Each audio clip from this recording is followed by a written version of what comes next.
আচ্ছা, একটা পুরুষের সফলতার পিছনে আসলে কার অবদান সবচেয়ে বেশি, মায়ের নাকি কোনো নারীর? খুব কমই নারী আছে যে তার পুরুষকে বলছে তুমি বাসায় কেন, কাজ করতে যাও। সব সময় বউরা বা মায়েরা বলে এত কাজ করার কিসের দরকার, বাসায় থাকো। কোনোদিন কোনো সফল পুরুষের পেছনে কোনো নারী থাকে না। সফল পুরুষের পেছনে থাকে তার ছোট হওয়ার অপমান। একটা পুরুষ যখন ছোট থাকে, একটা পুরুষের যখন টাকা থাকে না, তার সমাজে কিচ্ছু থাকে না। ভাই অনেক বড় অফিসার, বোন অনেক বড় অফিসার, মা অনেক কিছু, বাপ অনেক কিছু, ঘোড়ার ডিম যায় আসে না ওই পুরুষটার জন্য।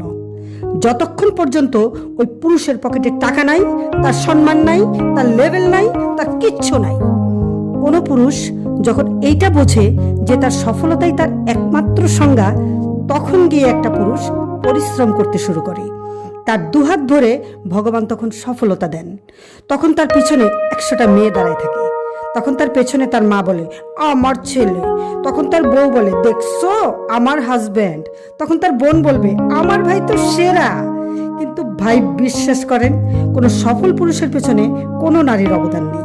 পুরুষ যদি ধ্বংস হইতে থাকে তাহলে আপনি নিশ্চিত থাকেন অনেক মানুষের প্যারা আছে।